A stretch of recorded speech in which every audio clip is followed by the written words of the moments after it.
Bueno, buenas tardes. ¿Qué tal, Johan? Buenas tardes, profe. ¿Todo bien por dicha? Hola, vos estás. Bueno, esperemos. Ya viene alguien más. Ok. Compartir esto.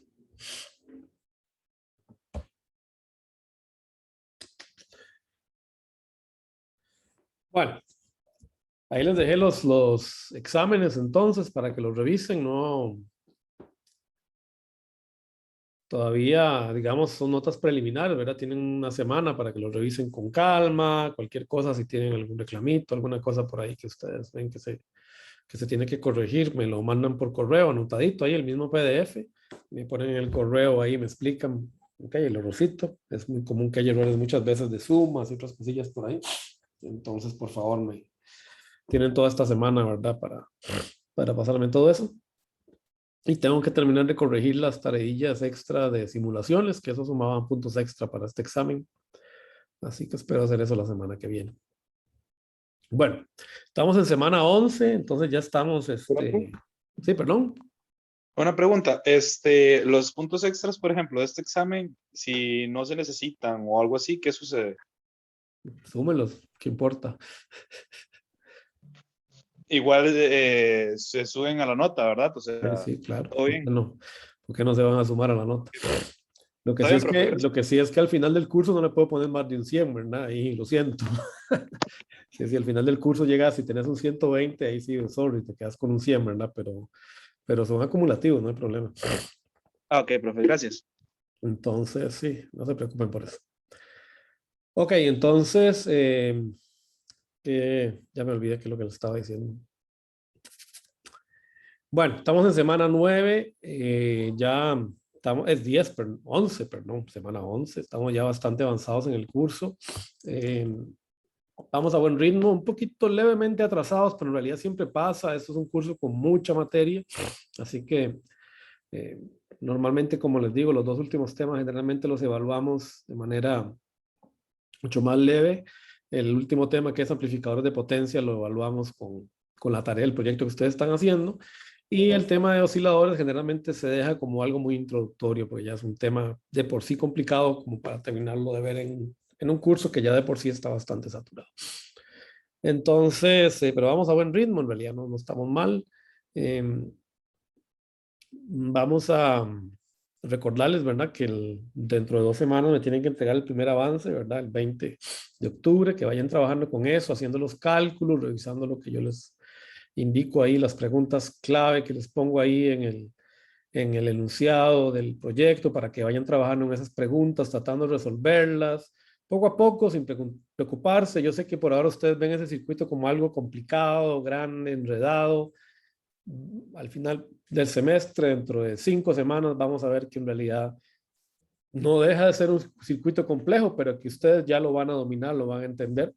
Vamos entrándole poco a poco, no se preocupen, pero sí necesito que vayan empezando ahora con las cuestiones básicas. ¿Qué hace esta resistencia? ¿Por qué estoy haciendo esto acá?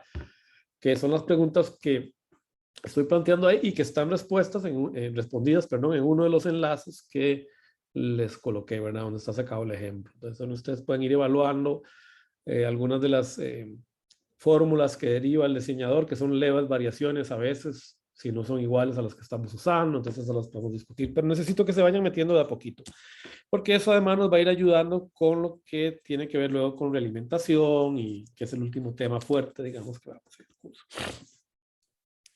Bueno, en general las notas están muy bien, así que lo felicito, ¿verdad? Algunos ahí pues tuvieron algunos errorcillos, pues nada graves, pero que capaz que le bajaron un poco los puntos. Yo creo que hice muy mal la asignación de puntos, se me fue la mano en la tarea extra, en el punto extra, en el primer problema, y más bien le di muy pocos puntos a otras cosillas que por ahí eran capaz más interesantes.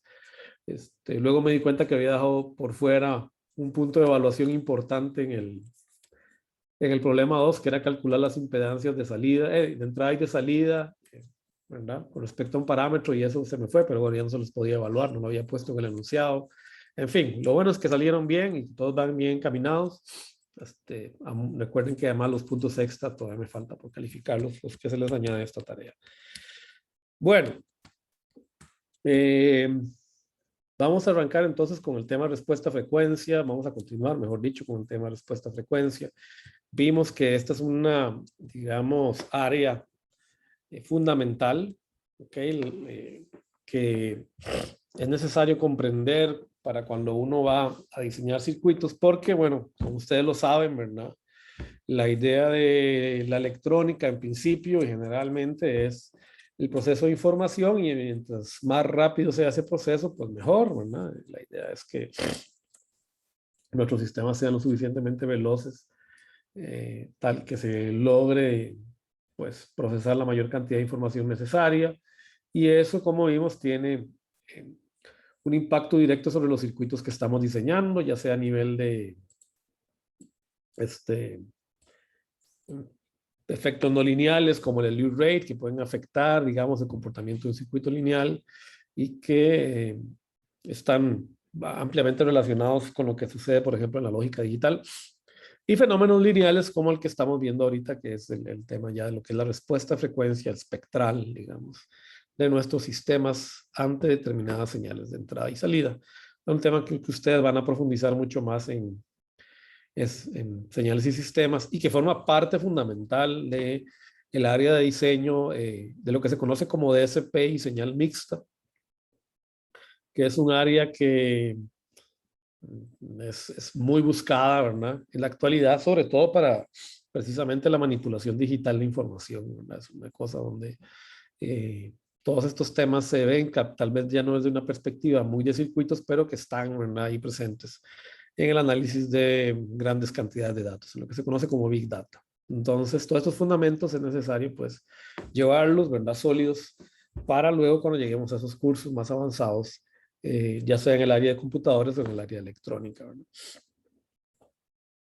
Bueno, es importante acá, digamos, recordar el diagrama de Bode, por favor, repásenlo, ¿ok? Yo sé que ustedes ya vieron algo de esto en el semestre anterior, en CA, repásenlo, es importante tenerlo dominado, por lo menos los conceptos fundamentales. Yo no les voy a pedir, como les decía en la clase anterior, bodes exactos. Yo sé que las herramientas computacionales, ahora Python, SciPy, todas estas cosas me proveen, NumPy me proveen de muchas mejores herramientas de análisis en el dominio de la frecuencia, pero el BODE es un método rápido para, a mano alzada, determinar el funcionamiento de determinados sistemas, incluso sistemas que no son electrónicos, pueden ser sistemas mecánicos o incluso sistemas de procesamiento de datos. Entonces es importante conocer mucho de esto, ¿verdad? La teoría de la transformada de Fourier y demás, de la que deviene mucho el análisis de frecuencia, como la respuesta de Bode, se expande, ¿verdad?, hacia áreas más interesantes como la teoría de wavelets y otro tipo de onditas, sería la traducción correcta, la teoría de onditas y otras teorías que son ahorita, en este momento, pues un núcleo fundamental de todo lo que tiene que ver con análisis de datos, ¿no? Que es un área donde mucha gente está haciendo bastante dinero, ¿verdad? Y donde hay mucho trabajo. Necesito entonces que, pues, que repasen esto, ¿verdad? Lo que es la función de transferencia de un sistema lineal, que entendamos, ¿verdad?, cómo arriba, ¿verdad?, de esta función de transferencia tenemos los ceros, ¿verdad? Todos estos monomios me definen un polinomio que tiene un cierto número de ceros. Abajo tengo un cierto número de polos. ¿Qué es lo que significa un polo, un cero? Tener eso claro, ¿verdad? Por lo menos, y las técnicas de cómo también plotear rápidamente el BODE. Yo les recomiendo un libro que yo sé que últimamente no se usa mucho, pero en CC, pero es quizá el mejor libro que yo he visto para la explicación de lo que son los diagramas de Bode, el DORF, que es un libro de circuitos, igual que el HAIT o el SADICU, cualquiera de esos libros de circuitos, pero que enfoca la respuesta a frecuencia desde un método un poquito más analítico, porque los otros libros tienden a hacerlo muy gráfico, el análisis. Y en realidad ya nosotros, como les decía, ya no estamos usando papel semilogarítmico para hacer estas respuestas de Bode. Y a veces esos análisis gráficos, pues, aunque eran muy usados en el pasado por la poca disponibilidad de computación, de computadoras que había, en la actualidad son superados rápidamente por el software que podemos tener hasta en la calculadora o en el teléfono, y esconden un poquito digamos, la significancia de cada una de estas cosas, lo que es un cero y un polo, ¿verdad? Desde el punto de vista numérico. Entonces, El Dorf, a mí me parece que es el mejor libro, por lo menos yo las ediciones viejas, sé que hacían un muy buen tratamiento de este tema, por ahí si están flojos, es un buen lugar a donde ir. Si no, la Wikipedia, en realidad, la Wikipedia de análisis de Bode también está bastante bien, por lo menos para repasar y rápidamente recordar qué fueron lo que ustedes vieron el semestre anterior. Lo importante acá es tener claro, ¿ok? El fundamento de lo que son el análisis de números complejos, ¿ok? Si ustedes tienen eso, están bien. Ya el semestre que viene vamos a sufrir mucho más con la identidad de Euler y todas esas cosas en análisis de señales y sistemas. En este caso, con que ustedes recuerden un poquito cómo calcular la magnitud, la fase de un número complejo, todas estas cositas, les va a ayudar mucho, ¿verdad? Para comprender lo que vamos a hacer. Aquí tenemos el ejemplo, el diagrama de Bode que estábamos hablando, ¿verdad? Esto en realidad es 20 log de esto de acá, ¿verdad? 20 log de GMRD, ¿verdad? Este es un diagrama de Bode fundamental en decibeles de la respuesta de frecuencia aproximada de un circuito, que fue el que hicimos la semana pasada, ¿verdad?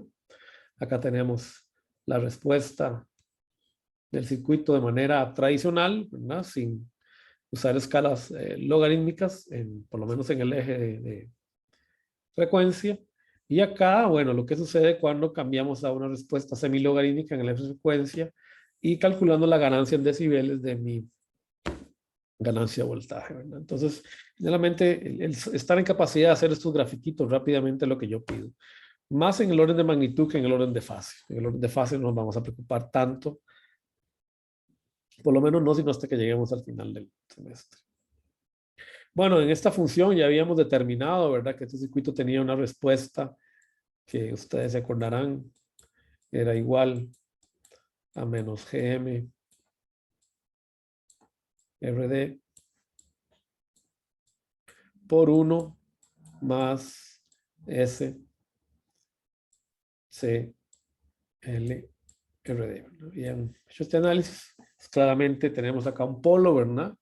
En la frecuencia de corte determinada por este punto de acá, ¿verdad? En la solución de este monomio, ¿verdad? Acá recordar, ¿verdad? Que por ahora estamos suponiendo que todos los polos están en el lado izquierdo del plano, ¿verdad? Entonces es algo que es importante recordar. Y que hacen que la ganancia, ¿verdad? Este polo lo que hace es hacer que la ganancia empiece a atenuarse después de la frecuencia de corte, siguiendo una norma aproximada de menos 20 decibeles por década. Eso básicamente lo que nos quiere decir es que tarde o temprano cualquier circuito en la vida real, porque esto es simplemente debido a la capacitancia de carga que tiene el circuito, en la vida real al final va a terminar respondiendo de esta manera. No existe un circuito que hacia el infinito crezca, ¿verdad? De esta manera. No existe porque eso es físicamente irrealizable, por lo que ya vimos, ¿verdad? La energía, conforme yo aumento la frecuencia, también aumenta. Es imposible que a frecuencia infinita yo tenga energía infinita. Entonces, los sistemas reales físicos, como tales, exigen que la respuesta tarde o temprano tenga una forma parecida a esta, incluso con pendientes mucho mayores. ¿Verdad? Aunque aparezcan ceros ahí por el medio, generalmente yo termino atenuando siempre conforme la frecuencia llega ya a sus extremos. Esto generalmente en los sistemas reales exige que siempre el número de polos sea mayor o igual que el número de ceros. ¿Verdad? Esa es una regla fundamental. Eso tiene un nombre que ahorita se me olvidó. Ya, como ustedes saben, la matemática a mí a veces me falla. Ese tipo de funciones tienen un nombre. No me acuerdo. Si me acuerdo después se los paso por ahí. Igual con el semestre que viene, cuando vayan a análisis de sistemas y señales de sistemas, van a verlo con más fundamento y más sólido, digamos, trasfondo matemático. Bueno, aquí el tema entonces, si ustedes se dan cuenta, es a la hora de la verdad, si yo quiero velocidad, es identificar aquellos sitios donde mi circuito puede empezar a perder velocidad. Intuitivamente yo puedo darme cuenta que si hay algo que me afecta el ancho de banda son los polos. Aunque los ceros también juegan en la ecuación y a veces pueden ayudar, los ceros generalmente van a tener efectos más bien relacionados con la fase y no tanto con la magnitud de mi sistema. En el caso de los polos, como vemos que impactan directamente la ganancia de mi circuito, pues es prácticamente directo, ¿verdad? El suponer que lo que a mí más me conviene a la hora de analizar un circuito es encontrar los polos relacionados con este. Ojo, repito, ¿verdad? Que no estamos hablando solo de un circuito electrónico, puede ser un sistema mecánico, electromecánico, hidráulico, o sea, cualquier sistema que yo pueda representar mediante una función de transferencia lineal, ¿verdad? O sea, que sea la solución en la frecuencia de una ecuación diferencial lineal en el dominio del tiempo. Lo cual significa que también pueden ser sistemas simplemente meramente informáticos, ¿no? Si yo puedo establecer relaciones entre entrada y salida en un sistema informático de este estilo, ¿verdad? Que tenga una relación lineal entre sus entradas y sus salidas a través de un fenómeno de convolutivo, ¿verdad? De convolución, pues voy a terminar en el dominio de la frecuencia con una función de transferencia, como la que acabamos de mostrar, y esa función de transferencia obviamente tendrá una relación o demostrará sus capacidades en términos de velocidad de respuesta en función de los polos que tenga, ¿verdad? Generalmente en la misma. Acá tenemos entonces un circuito un poquito más complejo. Hemos colocado una resistencia en serie con la fuente de entrada y una capacitancia a la entrada del circuito. Fíjense que esta capacitancia, y es algo que hay que tener muy claro, no necesariamente está puesta ahí, ¿ok? De manera adrede, ¿no? Puede ser simplemente un fenómeno de la capacitancia debida al cuadrado, al circuito impreso, perdón, al cuadrado, al cableado, al circuito impreso que estoy usando, incluso está relacionado con las capacitancias parásitas que sabemos que existen en el MOSFET, que ustedes estudiaron el semestre anterior, ¿verdad? Que hay entre cada terminal del MOSFET distintas capacitancias parásitas, y lo mismo ocurre, ¿verdad? Con el BJT, ¿verdad? Esas capacitancias tarde o temprano impactan, ¿verdad? Y me producen una determinada capacitancia de entrada, ¿verdad? Principalmente la capacitancia del óxido, en el caso del MOSFET, ¿no? La capacitancia que veo entre el gate y el sustrato del transistor, la capacitancia del óxido. Y acá, de nuevo, ¿verdad? Puedo tener capacitancias a la salida relacionadas con el cableado, el impreso, la carga que estoy conectando acá, ¿verdad? La carga puede ser capacitiva, normalmente lo es en CMOS. Y también el hecho de que también tengo capacitancias, ¿verdad? Conectadas entre el sustrato y las distintas nodos, ¿verdad? De mi transistor, ¿verdad? Entre el source y el bulk, por ejemplo, tengo también capacitancias que vamos a estudiar. Ustedes ya estudiaron esto en activos. Vamos a repasar esas capacitancias y ver cómo afectan mi circuito, ¿verdad? Porque normalmente en este caso yo siempre puedo suponer que el sustrato está conectado a un potencial de tierra. Entonces estas capacitancias que aparecen acá, CI y CL, no son arbitrarias, son producto de la carga o de las parásitas que rodean en mi circuito. Para facilitar el análisis, las vamos por ahora a agrupar en dos capacitancias de este estilo. Bueno, la primera manera, y que generalmente la más buscada, o la que tratamos de utilizar de manera más rápida para identificar la respuesta de frecuencia de un circuito, es hallar solo los polos, sin preocuparnos mucho por los ceros, porque sabemos que los polos en principio son los dominantes en términos de la velocidad de mi circuito, ¿no? Entonces, si yo me concentro solo en identificar la respuesta en términos de los polos, puedo entonces suponer, ¿verdad?, que tengo un polo en cada nodo, ¿ok?, de circuito. Cada nodo por donde pase la señal de interés. Si yo puedo despreciar por ahora las capacitancias parásitas, o suponiendo que esas capacitancias parásitas están ya agrupadas en estas capacitancias E y SL, aquí es fácil identificar dos nodos de señal, ¿verdad? Estos dos de acá. Porque aquí, pues, obviamente tenemos una fuente.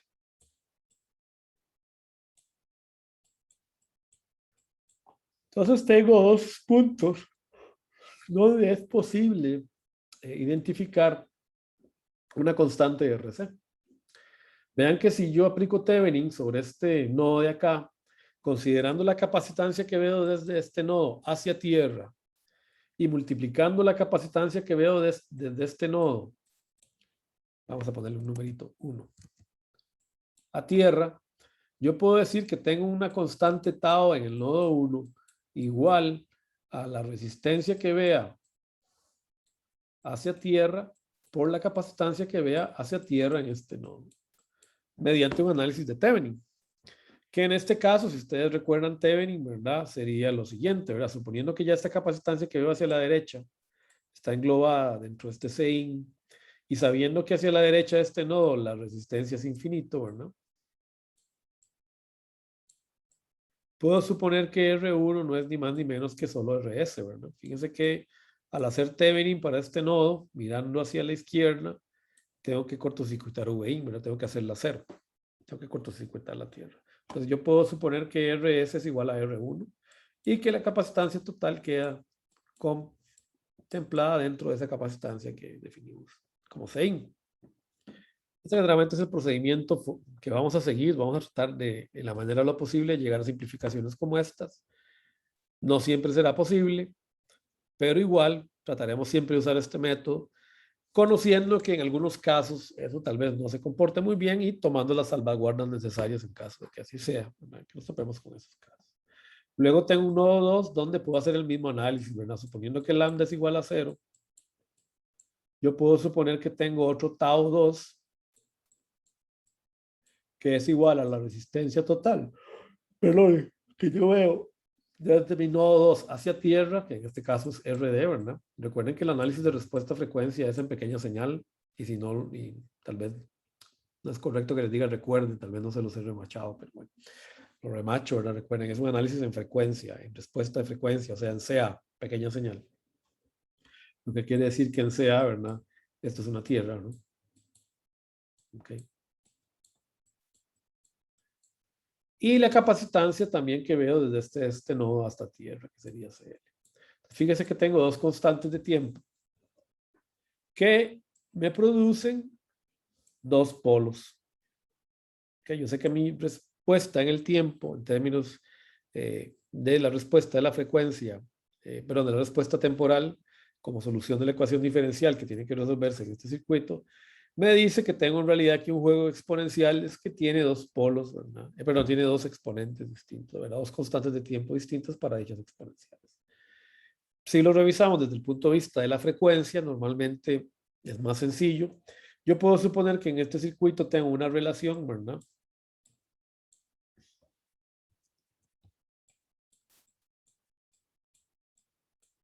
Igual a una ganancia en CC o una ganancia en baja frecuencia, que es la que ya conocemos, ¿okay? Que hemos despejado montones de veces, sobre un circuito, ¿verdad? Que tiene una determinada respuesta, ¿verdad? En función de ese estado, ¿verdad?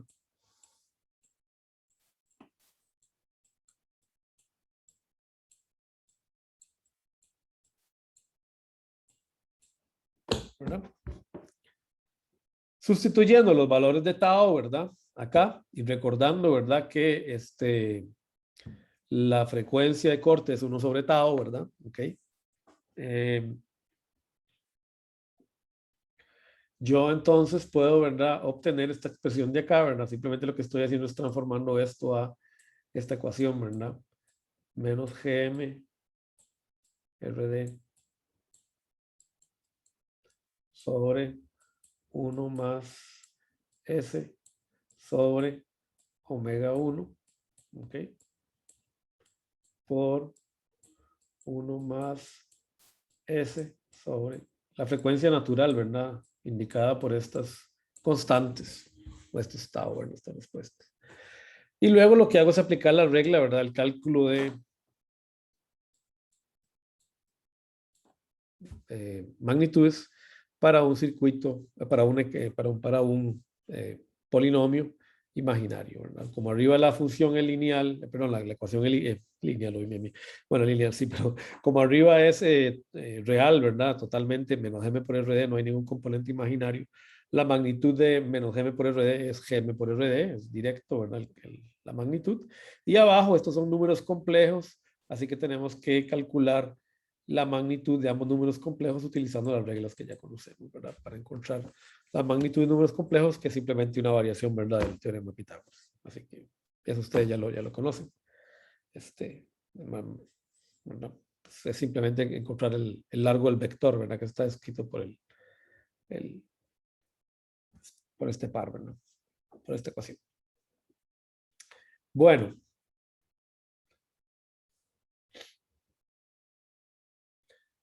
En este caso tenemos lo mismo, ¿verdad? Aquí tenemos un common gate. Okay, en el anterior teníamos un common source. Podemos también, ¿verdad?, identificar los polos fácilmente viendo que la señal de mi sistema solo ocurre o solo cruza por dos polos, ¿verdad? Un polo 1 y un polo 2, ¿verdad? La señal está haciendo algo así, ¿verdad?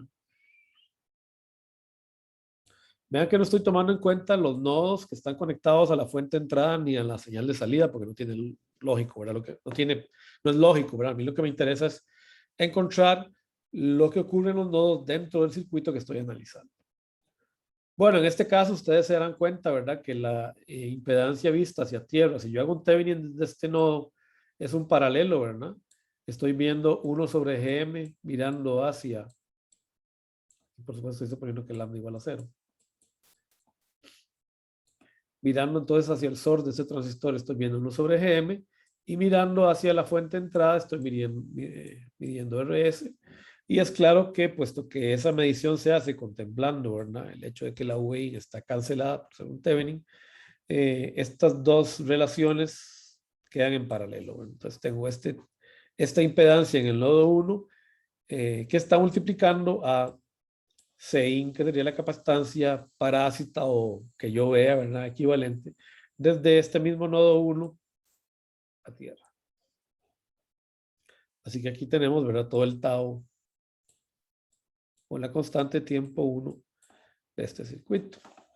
Y la constante tiempo de salida, pues es igual a la del circuito anterior. ¿Qué notan ustedes en términos de las diferencias entre esta respuesta y esta respuesta de acá?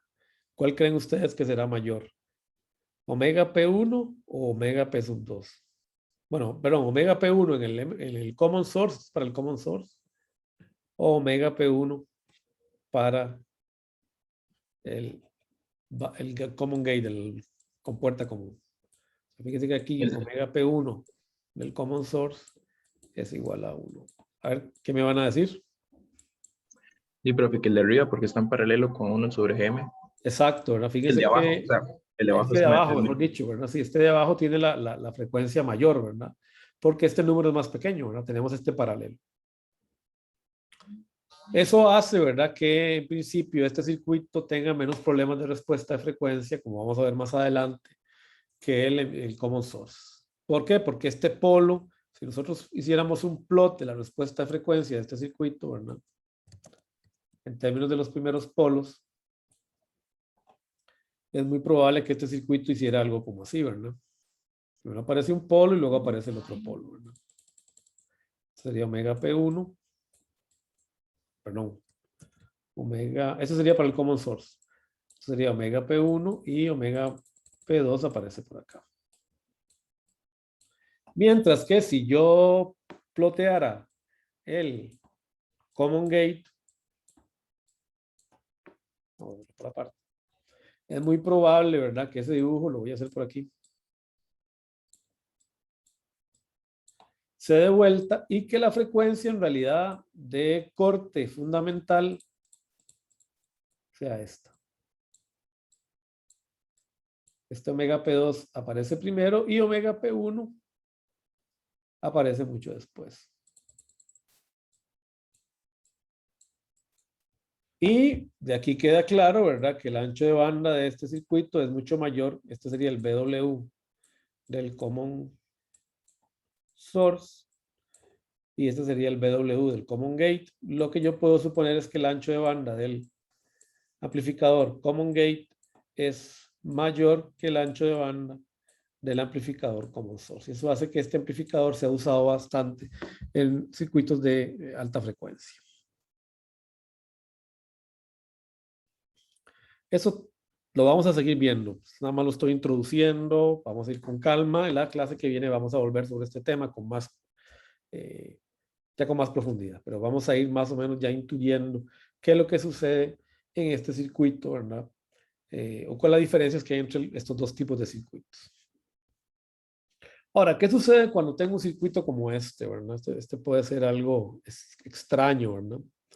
¿Qué pasa cuando tengo un capacitor flotante? Fíjese que cuando tengo un capacitor entre estos dos nodos, no hay manera en realidad de aplicar el concepto de polo por nodo, porque por ejemplo, si yo quiero calcular la capacitancia en este nodo, vista hacia tierra, bueno, yo puedo cortocircuitar por Thevenin la fuente VIN, pero este nodo de acá no lo puedo cortocircuitar, o sea, no puedo encontrar, ¿verdad?, una capacitancia hacia tierra desde este punto, ¿verdad? La capacitancia que tengo está referenciada a otro nodo.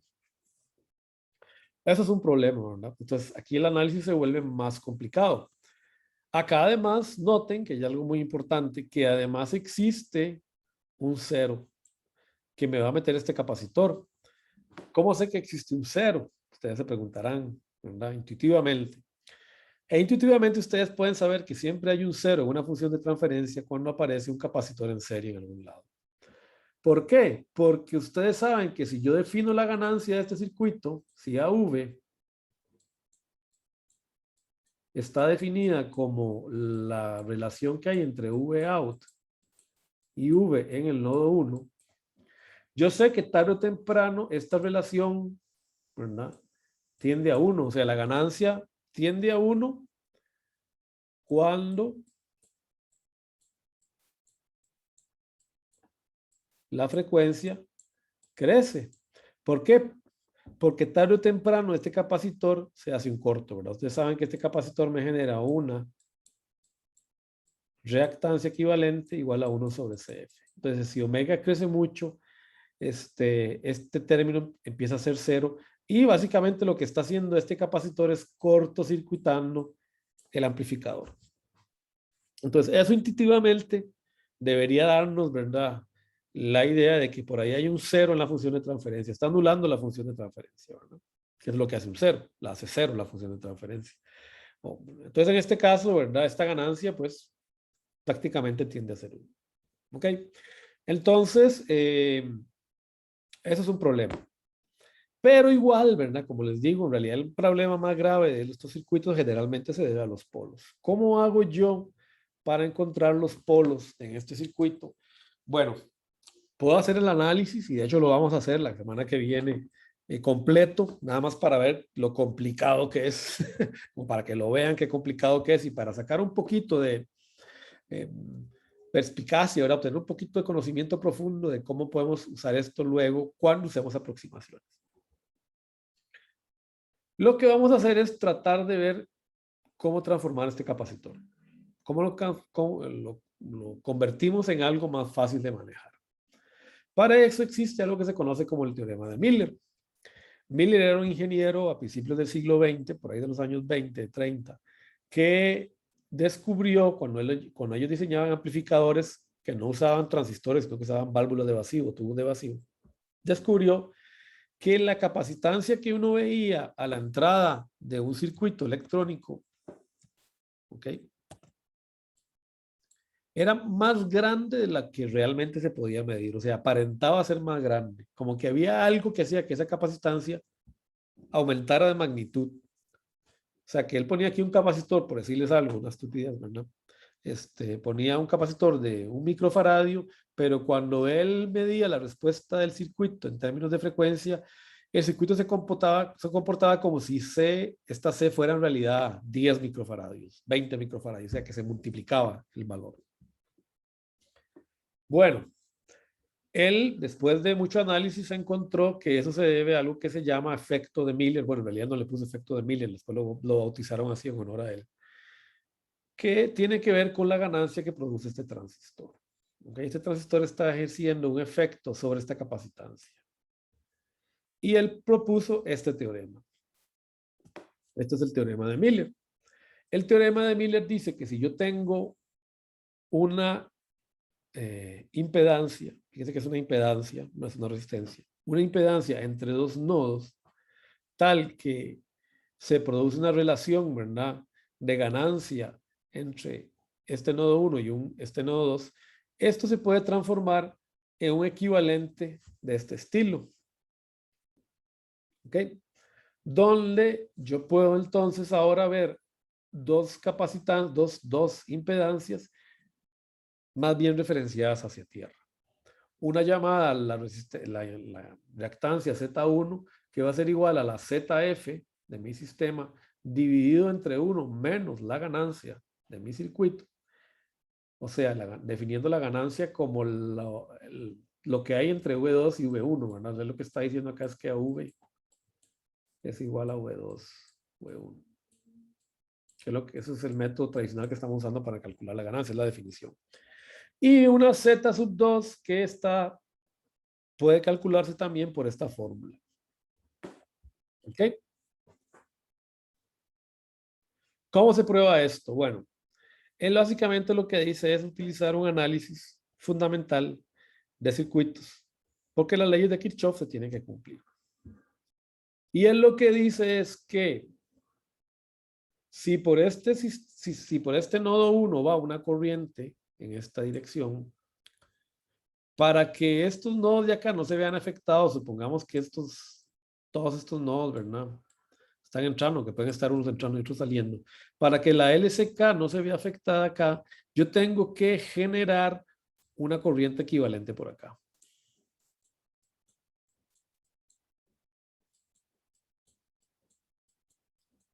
Y es claro que esa I1 tiene que ser igual a esta IF, ¿verdad? Si quiero que se siga cumpliendo la LSK.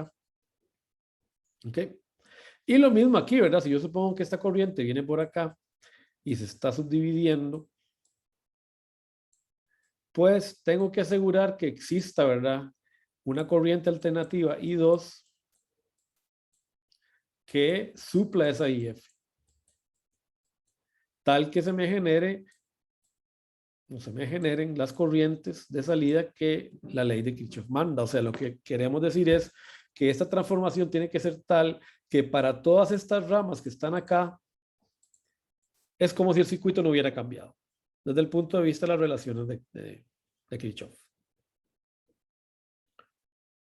Esto, por supuesto, tiene una salvaguarda muy importante que ahora se las voy a mencionar.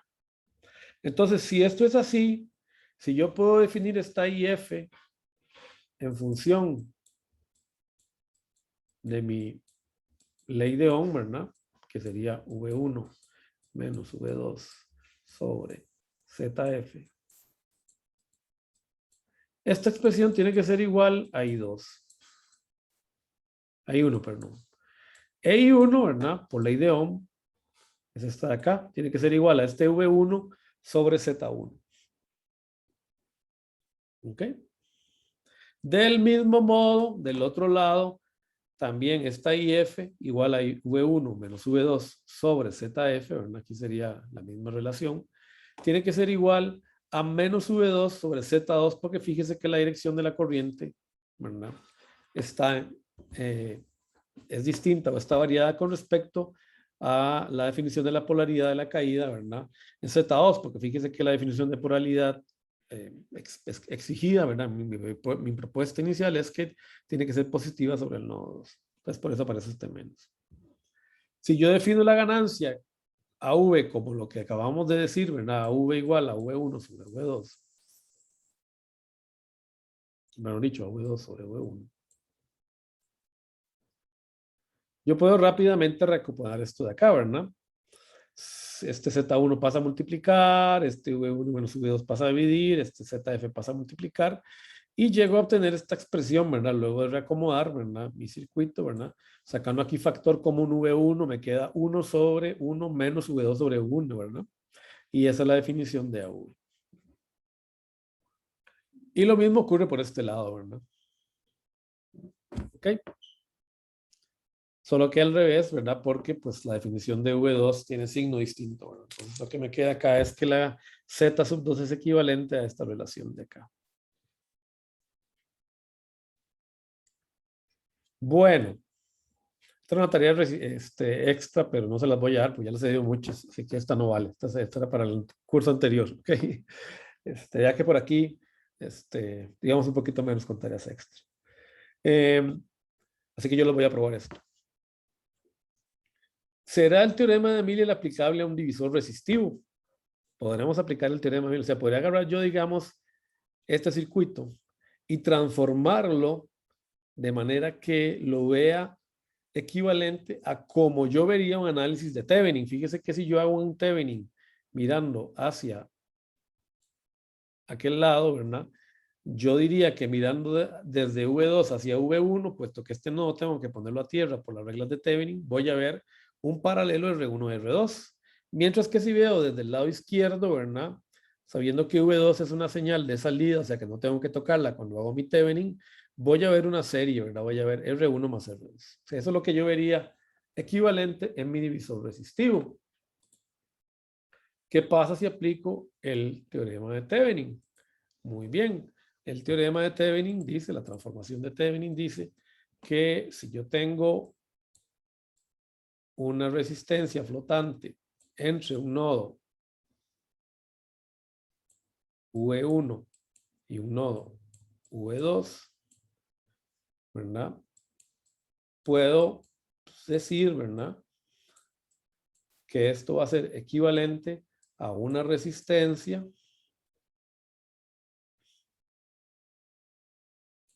R1, ¿ok? Que va a producir, ¿verdad?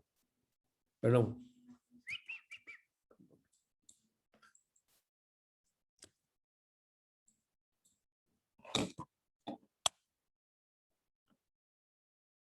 Equivalente.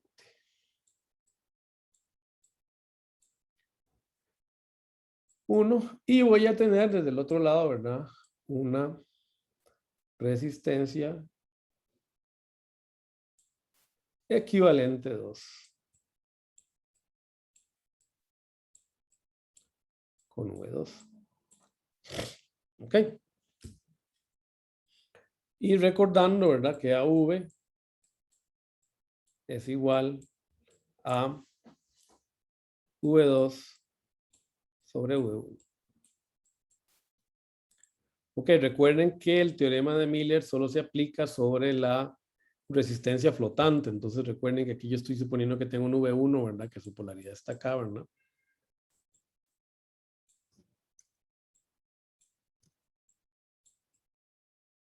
Y aquí tengo este V2, ¿verdad? La resistencia flotante es R1, ¿ok? Entonces yo puedo decir que voy a tener una R equivalente de R1, ¿ok? Que sería igual, ¿ok? ¿Qué es lo que tengo que hacer acá? Transformar, ¿verdad? Esta R equivalente en una, perdón, voy a ver una, vamos a poner una resistencia de Miller. ¿Okay? Una resistencia de Miller. Y esta resistencia de Miller, ¿a qué va a ser igual? Bueno, va a ser igual a la R1, ¿ok? Sobre, ¿ok? 1 menos la ganancia, ¿ok? De mi circuito, tal cual está definida, ¿verdad? Y acá voy a ver otra R Miller, le vamos a poner R Miller 1 y esta va a ser R Miller 2. Esta R Miller 2 va a ser igual a esta resistencia flotante entre 1 menos 1 sobre AV. Dame un momentito porque me están llamando. Dame un momentito porque tengo que atender. Deme un minutito nada más.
Ok, disculpen. Entonces, ¿qué sucede acá? AV, si ustedes lo ven, ¿verdad? Es igual a R2, R1 más R2, ¿verdad? Porque eso es lo que estoy definiendo como el divisor resistivo, ¿verdad? Estoy diciendo, ¿verdad? Que ustedes pueden ver acá fácilmente que V2 es igual a V1 por R2 entre R1 más R2. Entonces nada más aplicar este divisor resistivo acá. Ok, entonces yo sustituyo esto acá, ¿verdad? Y esto va a ser igual a R1 por, perdón, sí, R2, porque estoy poniendo R1, así R1, perdón. R1, ok, porque esta es la flotante, la que quiero cambiar, ¿verdad? Es R1, por 1 menos R2 por R1 más R2, ¿verdad? Estoy sustituyendo la ganancia según lo que pide, ¿verdad? El teorema de Miller. Vean que el teorema de Miller me dice que tengo que restarle la ganancia, ¿ok? A 1 y luego sobre eso dividir la impedancia que quiero transformar. Entonces, esto es igual, multiplicando arriba por R1 más R2, sería R1 por R1 más R2. Y abajo, sería R1 más R2 menos R2. Esto se me anula, y este se me va como este. Y tan, me queda que R Miller es R1 más R2. Perfecto, todo parece perfecto, ¿verdad? Entonces yo puedo decir que esta R Miller es esta R equivalente, que no sé por qué le puse equivalente, pero yo puedo decir, ¿verdad? Que vamos a corregir esto. Ya no me acuerdo por qué le puse equivalente. Esta R de Miller, ¿verdad? 1 es igual a R1 más R2 y todo parece que va bien, ¿verdad? Entonces casi que tenemos aquí una herramienta de transformación buenísima para CC, ¿verdad? Capaz que con esto le podemos ayudar a algún amigo que esté pegado en CC desde hace algunos años. Le vamos a decir, mira, tengo el truco para transformar un circuito rapidísimo, una resistencia que está en el medio de una malla. Con esto, con Miller, no vas a tener problemas porque se está cumpliendo, ¿verdad? Logramos transformar la equivalente, la transformación de Miller equivalente en R1 más R2. Listo. Pero bueno, vamos a ver qué pasa por el otro lado. En este caso, ¿verdad? La resistencia de Miller al otro lado, que sería esta de acá, no sé por qué le puse R equivalente, yo le he puesto R Miller. R Miller 2. Sería igual a R1 sobre 1 menos 1 sobre R2, R1 más R2, ¿verdad? Que sería igual a R1 sobre 1 menos R1 más R2 sobre R2. Entonces, multiplicando arriba y abajo por R2, esto me queda igual, ¿verdad? A R2, R1, R2, R1 por R2, ¿verdad? Por R2, ¿verdad? Cuando multiplico por R2 acá se me va a ir este, ¿verdad? Menos R1, ¿ok? Hasta acá, ¿verdad? Menos R2, ¿verdad? Entonces este R2 se me va a ir con este R2, este R1 se me va a ir con este. Y lo que me queda es que de este lado voy a ver menos R2. O sea que este R Miller, bueno, en realidad aquí ya vi por qué me confundí. Este sí que es una R equivalente, ¿verdad? Porque fíjese que la que estamos sustituyendo es R2. Perdón, R1, entonces R2 tiene que mantener. O sea que de este lado del circuito, lo que me va a quedar es, perdonen, ahí ya vi porque había puesto R equivalente. Una R equivalente que sería igual a R2, que es la que estamos conservando, ¿verdad? Más la transformación de R1, que dice que es menos R2. O sea que no sirve, lo siento. Para los que están en CC, tienen que seguir, ¿verdad? Sus amigos van a tener que seguir practicando, a ver si logran resolver mallas y nodos tradicionales. el teorema de Miller no sirve para transformar estas cosas por algo fundamental, y es que la ganancia que yo utilizo en el teorema de Miller no puede ser obtenida del mismo circuito como tal. O sea, que voy a transformar. Alguien más tiene que estar proveyendo dicha ganancia. La señal no tiene que estar pasando por donde yo estoy haciendo la transformación de Miller. ¿Ok? ¿Qué es lo que ocurre cuando tengo un amplificador? ¿Verdad? Cuando yo tengo un amplificador, tengo un camino, ¿verdad? Alternativo. Tengo dos caminos. Tengo un camino de señal por mi circuito amplificador y además tengo un camino de señal por la impedancia de Miller que yo quiero transformar. Entonces, en este caso, sí podemos hacer Miller porque tenemos dos caminos posibles para la señal que está pasando por el sistema. Mientras que en un divisor de tensión solo hay un camino posible, es a través del R1. Y eso intuitivamente se puede ver incluso en la definición de Miller, ¿verdad? Yo estoy diciendo, ¿verdad? De alguna u otra manera que alguien, ¿verdad? Está proporcionando esta ganancia. Fíjese que esta ganancia que hay entre 2 y 1 no está definida en función de ZF. La definió otra persona. Ok, entonces el teorema de Miller requiere, ¿verdad? De ese cuidado. No es una herramienta que podamos utilizar del todo, ¿verdad? De manera sencilla.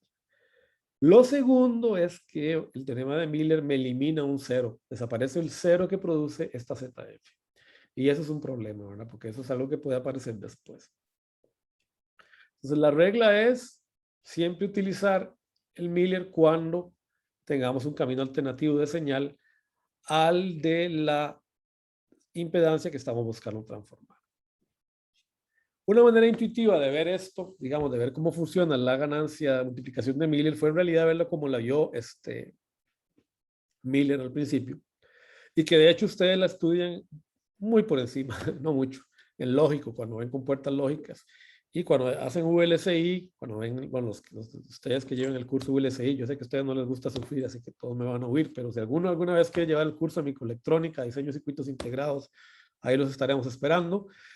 Ahí también se tiene que estudiar el fenómeno de Miller porque también tiene un impacto en los circuitos electrónicos, sobre todo nos produce acoplamientos capacitivos que pueden hacer que los sistemas se muevan más lento de lo esperado. Y ese fue en realidad el fenómeno que vio Miller al principio. Si uno tiene, por ejemplo, si vos tenés así un amplificador que tiene una ganancia determinada menos A sub 0, con una capacitancia conectando los dos nodos entre la entrada y la salida, pues es lógico, ¿verdad? Que en este amplificadorcito, si yo le meto un pequeño escalón a la entrada, al otro lado vea ese escalón amplificado por la ganancia, ¿verdad? ¿Ok? Cuando yo haga la transformación de Miller, ¿verdad? De este circuito, pues simplemente aplicando las reglas y recordando que la transformación, ¿verdad? La ZF de un capacitor, ¿verdad? Para que no se les olvide, es 1 sobre S CF, ¿ok? Esa es la impedancia. Yo encuentro estos dos parámetros, ¿verdad? Encuentro, por ejemplo, que si aplico el teorema de Miller directo, me doy cuenta que a la hora de la verdad la capacitancia o la reactancia final que yo estoy viendo, Z1, que es esta de acá, es en realidad el capacitor multiplicado por 1 más A sub 0. 1 más la ganancia de mi circuito. Fíjense que el menos con el menos se me van a ir. Y del otro lado, ¿verdad? Tengo el fenómeno opuesto. Tengo mi Z sub 2 como 1 sobre 1 más 1 sobre A sub 0 Z FDS. Pero como A sub 0 normalmente es mucho mayor que 1, esto generalmente se ve de esta manera. Bueno, intuitivamente esto se puede ver también desde el punto de vista de lo que pasa con la carga, ¿verdad? La carga, fíjese que este circuito, ¿verdad? De acá, de alguna manera, ¿verdad? Me está produciendo una amplificación de carga, ¿verdad? ¿Ok? Entonces, lo que pasa es que estamos sobre el... Vamos a parar unos 10 minutitos y luego les explico esto de la carga, porque ya yo sé que están medio cansados, pero es básicamente ver, ¿verdad? Que desde el punto de vista de carga también podemos analizar esto de acá. Pero nos vemos en 10 minutos. Nos vemos a las 2:06, como para estar con más, la mente más fresca y poder seguir con este tema.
Ay.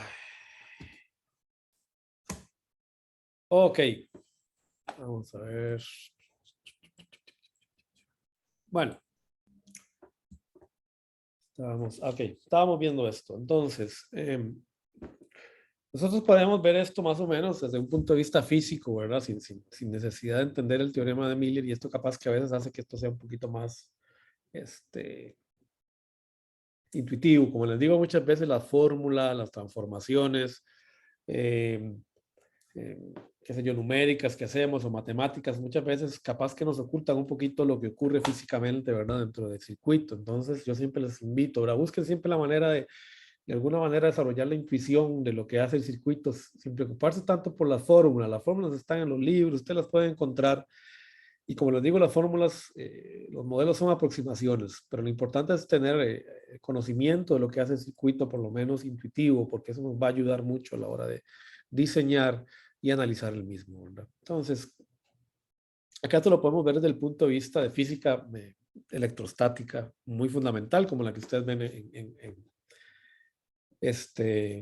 en física 2, ¿no? Entonces, por ejemplo, si ustedes están, digamos, con este circuito de acá, ustedes pueden notar, ¿verdad? Que si yo meto un impulso a la entrada de este capacitor con un determinado voltaje y aplico otro impulso al otro lado amplificado, ¿verdad? De manera invertida, yo puedo plantearme lo siguiente, ¿verdad? El cambio que hay entre la tensión V, XY, tiene que responder a la famosa ley del capacitor. Recuerden que Q es C por V, ¿verdad? Esa es la ley fundamental a partir de la cual desarrollamos luego las demás leyes, ¿verdad? Sabiendo que luego esto se puede sacar al revés, ¿verdad? De I es igual a C de V de T, ¿verdad? Es básicamente la misma relación, ¿verdad? Si diferenciamos esto, ¿verdad? Sabemos que I es el cambio de carga en función del tiempo. Se pueden hacer todos esos análisis, ¿verdad? Para llegar de una a otra fórmula, como ustedes hicieron en CC. Pero digamos, de manera electrostática, yo sé que al final del tiempo, digamos, si yo quiero la ecuación estática ya final, yo sé que la carga total que hay en un capacitor es igual a su capacitancia por la tensión que hay entre sus bornes, ¿verdad? En este caso sería XY. Entonces, si ustedes se dan cuenta, si yo aplico en este escaloncito a la salida, ¿verdad? A la entrada, perdón, de mi capacitor, por el efecto del amplificador estoy viendo un cambio en Y igual a menos A sub 0 sobre Y. Yo podría decir, ¿verdad? Que esto sería igual a Vx menos Vy, que sería igual a delta V, ¿verdad? Menos, ¿ok? Menos A sub 0 delta V, y que esto es igual, ¿verdad? A delta V, ¿ok? Por 1 más A sub 0, perdón, pues en delta, A sub 0, ¿ok? Si yo tengo este delta Vxy aplicándose sobre este capacitor, entonces por la ley fundamental del capacitor yo debería ver un delta Q, ¿verdad? Equivalente igual a C por delta V por 1 más A sub 0, ¿ok? Eso me daría el delta Q total que tengo que hacer en este capacitor para reacomodar ese voltaje entre sus dos bornes, ¿verdad? Siguiendo las leyes físicas de la electrostática. Si eso es así, fíjese que entonces esto de acá es ni más ni menos a decir que el delta Q, si yo viera este capacitor solo, si no supiera que hay pegado al otro lado de su extremo, en Y, yo podría simplemente, ¿verdad?, suponer que yo puedo sustituir esto por un capacitor que debería haber el mismo delta Q. Para que ese mismo delta Q se cumpla, yo debería ver ese delta V por una capacitancia equivalente, y esa capacitancia equivalente tiene que ser delta V por C sea, la capacitancia equivalente sería igual a C, CF en este caso, porque estoy poniendo C, ¿ok? Por 1 más A sub 0. O sea, esta sería mi capacitancia equivalente. Vean que entonces la capacitancia se tiene que amplificar. ¿Para qué? Para que esta señal de acá, que está en V, vea el mismo delta de carga que vería en este caso, ¿verdad? ¿Ok? Entonces el mismo delta de carga se produce en ambos casos. Por eso es que se produce el efecto de Miller, por ese delta de carga extra, que es producido por el efecto de amplificación del amplificador que tenemos ahí. Así que entonces podemos transformar ahora este circuito simplemente aplicando el teorema de Miller. Yo puedo suponer que ahora este capacitor se puede transformar, ¿ok?, por Miller siguiendo la regla que conocemos. Yo sé que ZF va a ser igual a Z, ¿verdad? Perdón, Z1. Z1 va a ser igual a ZF sobre 1 menos AV. ¿Cuál AV? El que produce el amplificador. Esto sería igual a 1 sobre SCF por 1 menos GM por RD. Y esto sería igual a Z1, que sería igual a 1 sobre SC1, ¿verdad? Que sería el capacitor equivalente. Bueno, aquí le pusimos Cin, que estamos buscando para sustituir. Este capacitor Cin, entonces, sería igual a 1 más GMRD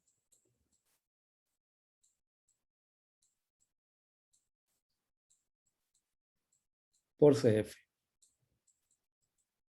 ¿Verdad? Siguiendo acá con la evaluación, este CF, estoy indicándome un pasito, pero ustedes lo ven, ¿verdad? Ese CF pasa a multiplicar aquí abajo, por la que las dos impedancias sean iguales. Bueno, hagámoslo acá, ¿verdad? Lo que me queda es, ¿verdad?, 1 sobre SCF por 1 más GMRD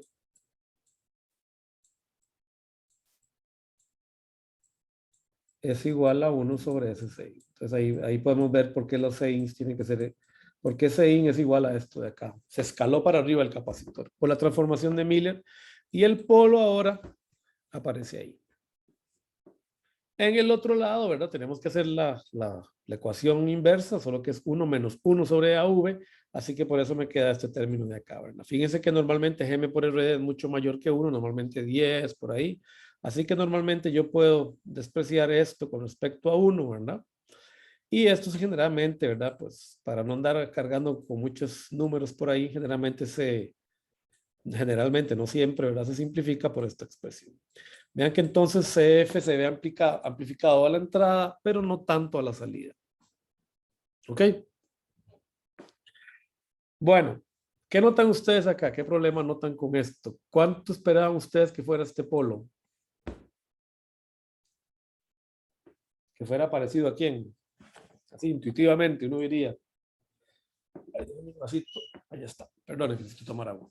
¿Cuánto dirían ustedes que debería valer ese polo?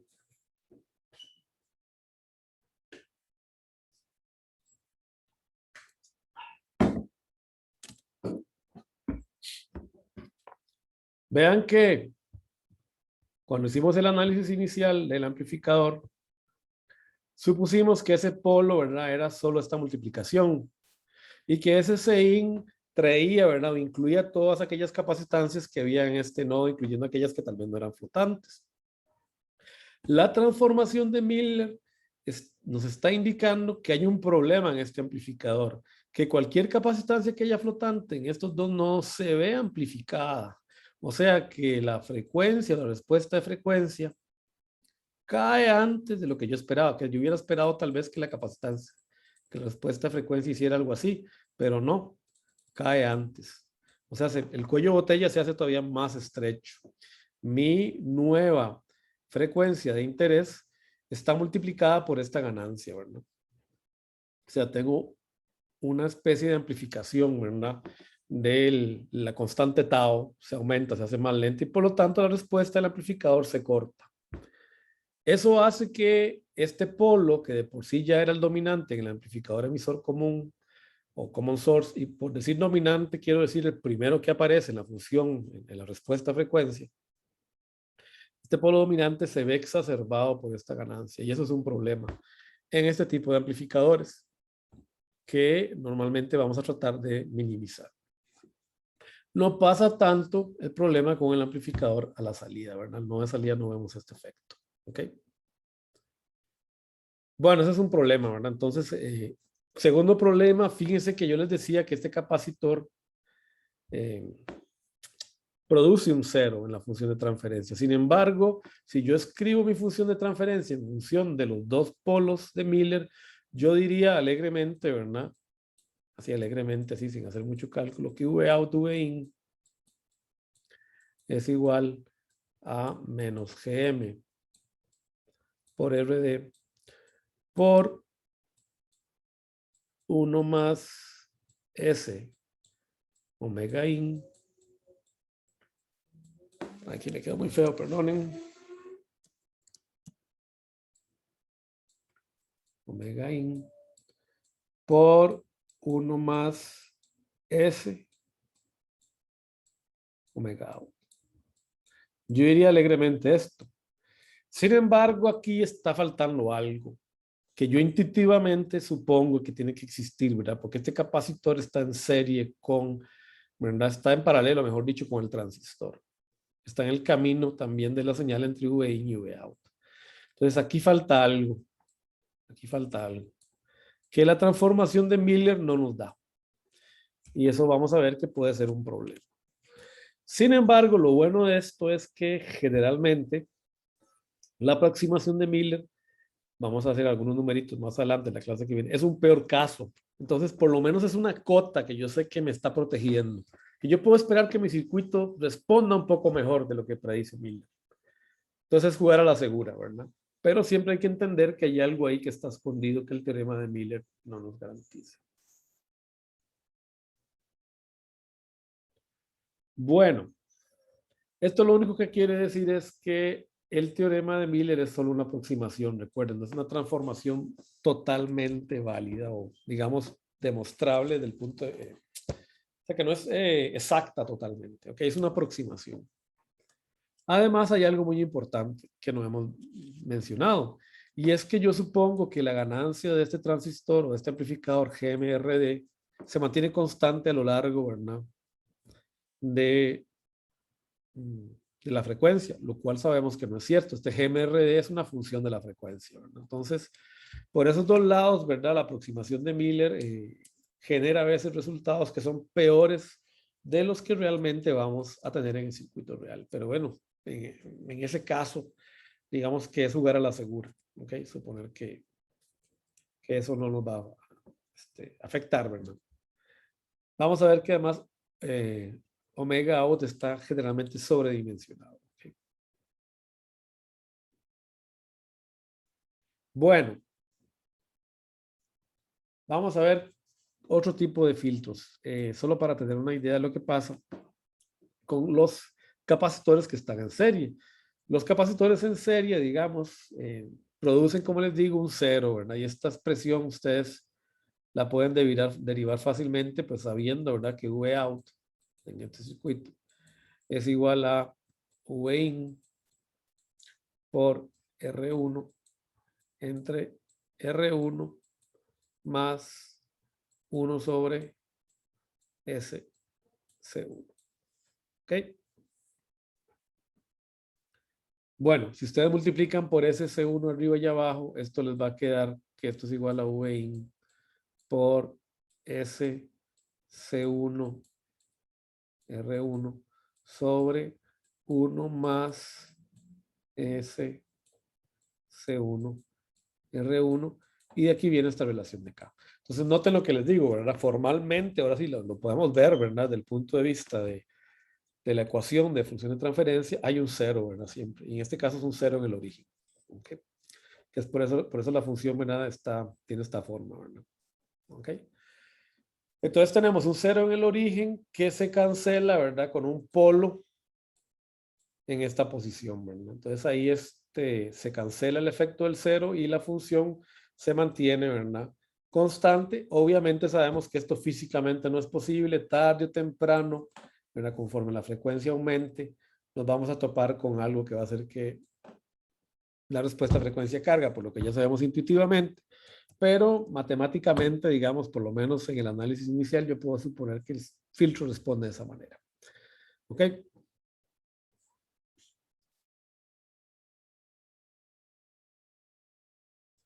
Esto tiene que ver con la causalidad y otras cosas, ¿verdad? Que ustedes van a estudiar con calma, términos matemáticos un poquito más avanzados que van a estudiar con calma en señales y sistemas. Pues aquí tenemos un ejemplito de qué es lo que sucede en un amplificador de audio muy sencillo. ¿Ok? Tenemos lo siguiente, ¿verdad? Este es el ejemplo 11.11 del libro, así que vamos a buscarlo. ¿Ok? Tenemos un amplificador que está polarizado con una fuente de corriente I1. ¿Verdad? Es un amplificador, si ustedes se dan cuenta, es un seguidor, ¿verdad? Es un seguidor de tensión. Entramos por el gate del transistor M1 y salimos por el source. Es un amplificador seguidor de voltaje, por lo tanto, de tensión. Y el amplificador, pues, es una especie de buffer de corriente, ¿verdad? Recordemos que Vin va a haber una impedancia muy grande hacia allá, en términos de pequeña señal. Y ese transistor es el que está entregando la corriente, ¿verdad? De salida. Bueno, si nos dicen, digamos, no lo voy a resolver porque ustedes lo pueden resolver en sus casos fácilmente, eso simplemente sustituir, ¿verdad? Que la CL y CI, digamos, nos piden que respondan a este rango de frecuencias, se pueden calcular de manera relativamente rápida. Muy bien. En el caso de CI, podemos suponer, ¿verdad? Que aquí vamos a tener un polo, ¿verdad? Aquí tenemos un polo. Es bastante obvio que aquí hay un polo, ¿verdad? ¿Cuánto es esa constante? ¿Quién me dice cuánto vale ese polo?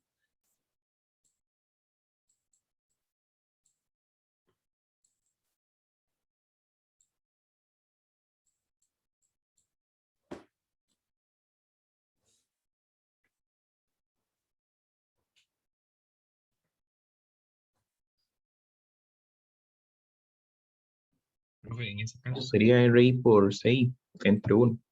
Bueno, 1 entre eso. Uh-huh.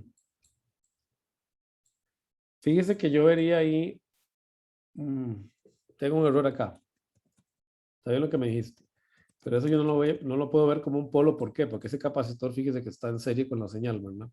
Entonces, en realidad, yo veo una constante, acá un tau 1, que es igual a lo que ustedes me dijeron, ¿verdad? RI 6. Ok, pero fíjese que este transistor está en serie. Entonces, si ustedes hacen el equivalente de este circuito de la entrada, ustedes lo que van a ver es esto, ¿verdad?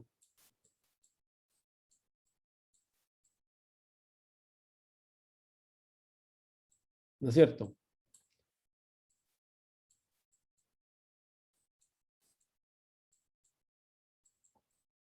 Aquí tengo C sub I y aquí tengo R sub I.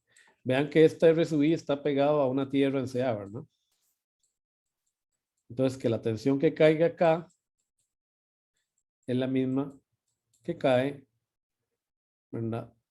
Sobre todo esto, ¿verdad? De aquí a acá.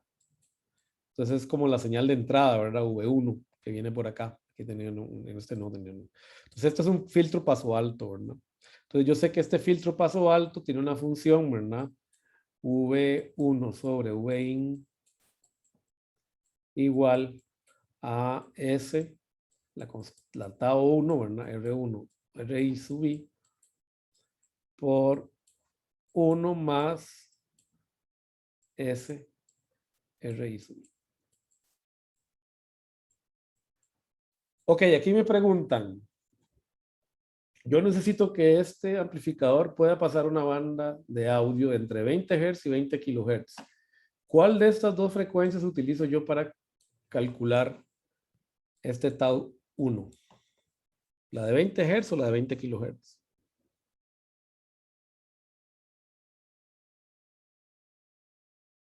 20 Hz.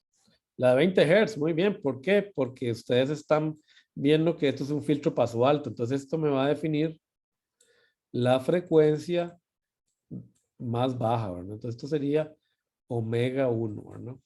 La define esta relación de acá.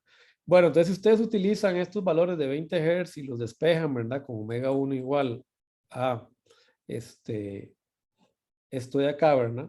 A este polo de acá. 1 sobre RI, 6. Van a encontrar que esa capacitancia tiene que ser equivalente a 76,6 nanofarads. ¿Ok? Es simplemente colocarse, ¿verdad? Que esta frecuencia omega 1 es igual a 2pi por 20 Hz. Y puesto que ya conocemos R sub I, podemos despejar esto. Ahora, el circuito tiene esta capacitancia C sub L, es lo que tiene que manejar.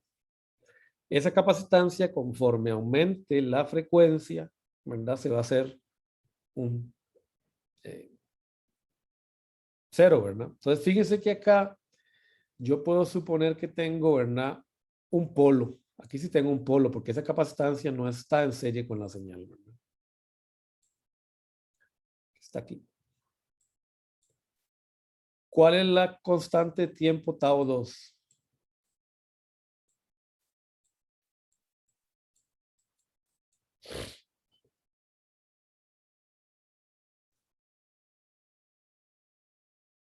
¿Quién es tau 2? ¿Quién las da?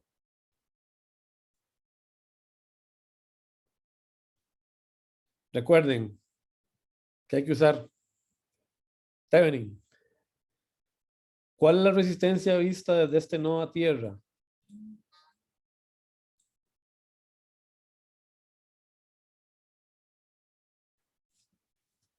Eso esperaría que me la dijeran, pero así. ¿Qué pasa? ¿Quieren más puntos extra? Ya les he dado muchos, muchachos. Y eso es muy fácil para que les dé puntos extra, ¿verdad? Uno entre M. Es correcto, ¿verdad? 1 entre GM, ¿verdad? Por CL, ¿verdad?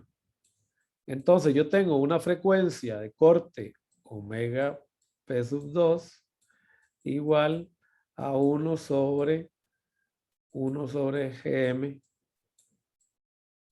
por CL, que en este caso el GM lo podemos mandar arriba, ¿verdad? Para que no ande dando vueltas. GM1, esto es una G, ¿verdad? Que fue me quedó. GM1 sobre CL. Puesto que ya conozco GM1, ¿ok? Sería omega 2. Lo que estoy determinando aquí es la capacitancia mínima que tenemos que tener si quiero esta respuesta a frecuencia, ¿verdad? Si una capacitancia más baja que esto me va a generar problemas acá, ¿verdad? Okay. Bueno, o más grande, más bien, más grande, ¿verdad? Ok, entonces esta es una manera así de jugar un poquito, ¿verdad? Con este circuito, ¿verdad? Y entender un poquito qué es lo que pasa con las capacitancias que puede ver el circuito, ya sea intencionales como C sub I o C sub L, y que pueden también venir de efectos como parásitos, ¿verdad? Que podemos tener en nuestro circuito. Bueno, esto ya lo habíamos visto, pero lo vamos a volver a ver, ¿verdad? Este acople capacitivo que hay entre etapas, como este que pusimos acá, es obligatorio en estos circuitos, por lo menos en los circuitos single-ended, ¿verdad? O sea, terminación sencilla. ¿Por qué? Porque es necesario evitar que el punto de polarización en X afecte el punto de polarización en Y, ¿verdad? Si yo conecto este circuito de esta manera, fíjese que voy a tener un problema, ¿verdad? Porque este VP, ya lo habíamos hablado, ¿verdad? Pero igual lo vamos a repasar. Este VP aquí depende de la tensión necesaria, ¿verdad? Para que ese transistor esté saturado, ¿verdad? Si VP es muy bajo, ¿verdad? Puede ser que este transistor no esté saturado, pero también si es muy alto, este VP, si lo subimos mucho, puede ser que amplificador no gane mucho, porque para subir esto mucho yo necesito que RD sea pequeño y sabemos que la ganancia de esta etapa, que es un common source, es igual, ¿verdad? A GM por RD, ¿verdad? Entonces, si yo hago RD muy pequeño para que VP suba, esta ganancia se puede caer. Pero yo necesito que VP sea lo suficientemente grande para que contemple VGS y VOUT. Entonces, vean que tengo un valor mínimo de VP. VP está definido por también por esta relación de acá. Entonces, vean que tengo un conflicto entre dos ecuaciones. Por eso es que es necesario, ¿verdad? Normalmente utilizar esos capacitores de acople para eliminar o diferenciar las polarizaciones entre ambos mundos. ¿Ok? Bueno, vamos a ir terminando. Vamos a ver unos cuantos términos extra de los modelos de alta frecuencia del transistor. Normalmente, entonces, en realidad, en un amplificador, yo no solo tengo una ganancia o como vimos, una respuesta en un polo superior, sino también puede ser inferior, ¿verdad? Entonces, como vimos, cuando tenemos esquinas superiores e inferiores en mi circuito, en realidad yo lo que defino es la ganancia de banda media como aquella que yo encuentro utilizando el análisis de pequeña señal que hemos venido usando hasta ahora, ¿verdad? Sabiendo que los capacitores de acople generalmente van a estar relacionados con los efectos de baja frecuencia y que generalmente los efectos de alta frecuencia van a ser función de la capacitancia de carga y de las capacitancias parásitas que pueda tener mi circuito. Entonces, vamos a poder partir el análisis en dos. Bueno, para saber cómo utilizar eso, vamos a repasar este modelito, ¿verdad? Vamos a ver por encima. Ustedes ya conocen, ¿verdad? Este fenómeno, ok. Este modelo, ustedes lo vieron en activos, ¿verdad? En un transistor bipolar, ustedes saben, ¿verdad? Que para que el transistor esté en la zona activa, lo primero que necesitan es que esta juntura esté polarizada en inversa, ¿verdad? Ustedes siempre requieren, ¿verdad? Que V base colector sea menor que 0, ¿verdad? Entonces, esta juntura tiene que estar polarizada en inversa. Esto genera una zona de vaciamiento acá entre el colector y la base que produce una capacitancia que en los transistores BJT se llama CMU. ¿Ok? Porque es un capacitor, es un diodo en inversa. Y quería buscar un momentito el libro de Pedro Julián para recordar de dónde viene los numeritos ahí que sigue. He olvidado sacarlos. ¿Ok? En el modelo SA del transistor BJT. ¿Ok? Para que nada más para recordarlo, ¿verdad? Porque no es algo que vamos a ver, lo vamos a utilizar. Bueno. ¿Qué se me hizo el modelo ese? Bueno, ¿qué sucede para el otro lado, verdad? ¿Qué sucede cuando tenemos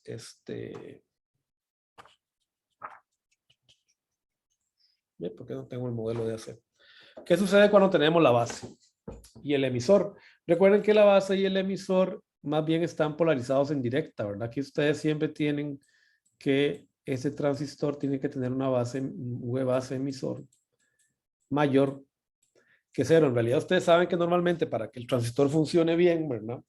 Ese valor debe andar en alrededor de aquí está.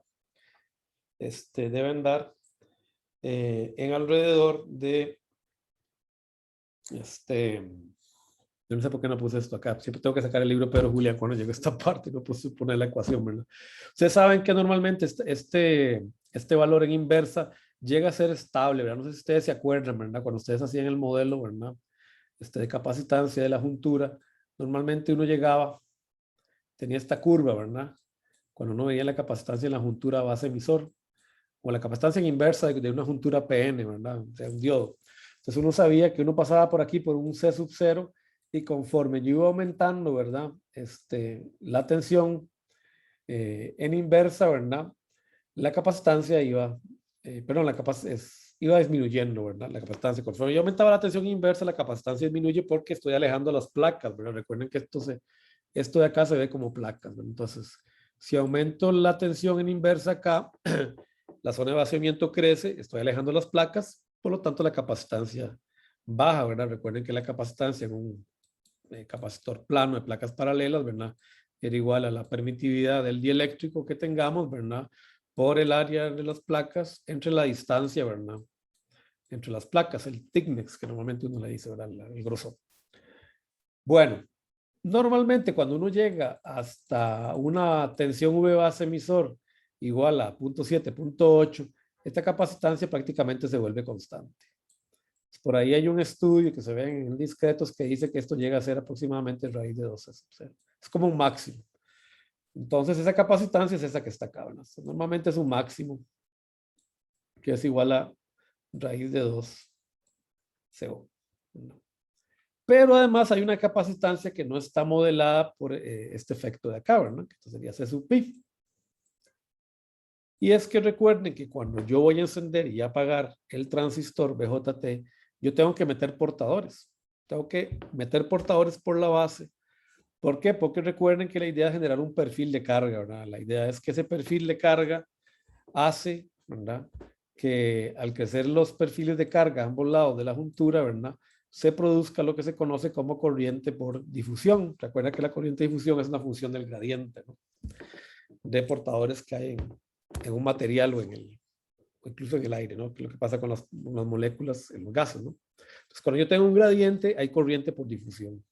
Ese gradiente hay que generarlo como inyectando portadores. Entonces, esos portadores hay que meterlos y sacarlos de la base conforme yo enciendo y apago el amplificador, perdón, el transistor. Aquí estoy haciendo activos, ¿verdad? El modelo del transistor, así como en 5 segundos, ¿verdad? Bueno, ¿qué sucede? Que ese fenómeno de inyectar carga y sacar la carga es en realidad un fenómeno capacitivo, ¿verdad? Lo podemos ver más o menos como el efecto que vimos de Miller hace un rato, ¿verdad? Yo estoy metiendo y sacando carga de algo, ¿verdad? Que no es exactamente un capacitor, pero se comporta como un capacitor en el caso del transistor BJT, ¿verdad? Entonces, ese fenómeno normalmente se engloba dentro de una capacitancia que tiene que ver también con la velocidad. Y hay una definición que dice que esa capacitancia es igual a, está derivada ahí en el libro de Pedro Julián y todos los demás libros de electrostática, está relacionada con el tiempo de transición, el tiempo de vida media de los portadores, ¿verdad? Esto normalmente es equivalente a GM, y C sobre Φt, por ese tiempo de transición, o de tiempo de vida media en realidad, ¿no? Es el tiempo de tránsito en la base. Es lo que tarda, ¿verdad? Un portador en pasar por la base, ¿verdad? En promedio, sabiendo que muchos de los, ¿verdad? Si aquí tienen N, ¿verdad? Ustedes saben que estos huecos, estos electrones pasan como portadores minoritarios a la base P, ¿ok? ¿Se acuerdan? Por la ley de la juntura, ¿ok? Pasa como portadores minoritarios al lado P y luego tienen que pegarse una carrera, ¿verdad? Para llegar al otro lado antes de que se cancele contra un hueco, ¿verdad? Es como tirarse uno a nadar en un mar de pirañas, ¿verdad? O sea, uno tiene que nadar rápido para llegar al otro lado, ¿verdad? Muchos portadores terminan comidos, ¿verdad? Pero la mayoría logran llegar al otro lado, ¿verdad? Terminan cancelados porque esto está lleno de huecos, ¿verdad? Entonces, si estos portadores alcanzan una relativa velocidad, y eso generalmente es posible si la base es angosta, pues todo bien, ¿verdad? Llegan al otro lado y hay corriente. Que eso es, por eso es que el modelo, ¿verdad? En real de un transistor no se puede plantear, ¿verdad? Como dos transistores en inversa, ¿verdad? Entonces, si esto es P, aunque uno lo hace, ¿verdad? Cuando hace el análisis de Eversmol de gran señal, ustedes saben que en pequeña señal, o mejor dicho, en la vida real, esto no es un transistor, ¿verdad? ¿Por qué? Porque estos diodos están separados por un metal ahí, ¿verdad? Y no hay una distancia corta entre el colector y el emisor, ¿verdad? Entonces, eso hace, ¿verdad? Que este modelo, aunque se usa en el Eversmol, haya que ajustarlo luego, ¿verdad? En el Eversmol hay que poner luego unas fuentes de corriente por acá, dependientes, ¿verdad? Para que el modelo realmente funcione, ¿verdad? ¿Ustedes se acuerdan? ¿Ok? Entonces, tiene que complementarse, ¿verdad? Con esos diodos. Bueno, ese tiempo de tránsito medio me define esa capacitancia, ¿sí? Y eso es, pues es fundamentalmente lo que yo tardo en meter y sacar esos electrones de ahí. No lo vamos a evaluar en este curso, nada más para recordarles, ¿verdad? De activos, ¿verdad? Entonces, este CB termina aquí sumándose y generándome el CPI que yo tengo en la entrada del capacitor. Estos fenómenos normalmente empiezan a actuar o a tener un impacto en muy alta frecuencia. ¿Ok? Existe un modelo alternativo, ¿verdad? Que cuando yo tengo el transistor integrado aparece además una capacitancia entre el colector y el sustrato, ¿verdad? Okay. Recuerden que el colector generalmente está menos dopado que la base y está generalmente menos dopada también que el emisor. El emisor es el que emite los electrones, por eso tiene que estar muy bien dopado. Y eso básicamente hace que hayan esas diferencias, ¿verdad? Sabiendo que en directa este transistor necesita 0.7 para conducir, en este caso esto baja a 0.5, ¿verdad? Tienen esas diferencias que ustedes estudiaron, ¿verdad? Estudiaron el semestre anterior.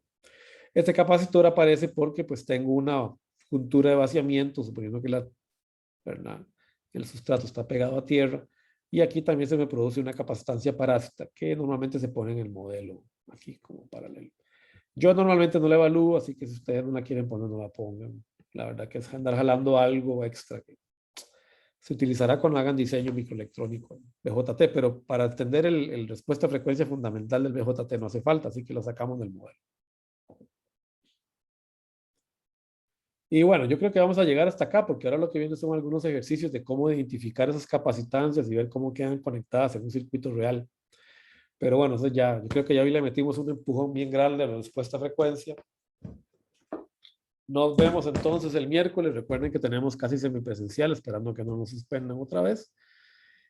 Y bueno, ahí estamos. Ojalá que ya la clase que viene, ya ustedes tengan algunas duditas, ¿verdad? Por ahí del proyecto. Vayan trabajando en eso, gente. Pónganle ahora, porque si ustedes todos salieron bien en el examen, algunos muy bien. Si le ponen al proyecto, se pueden olvidar del final. Ya tienen algunos puntillos extra ganados, ¿verdad? Incluso para el final. Entonces, métanle ahora al proyecto, ¿verdad? Que no se les acumule. Bueno, si no hay más consultas, nos vemos. Bueno, profe, hasta luego. Hasta luego. Hasta luego. Que vaya bien. Todo, profe, Bueno.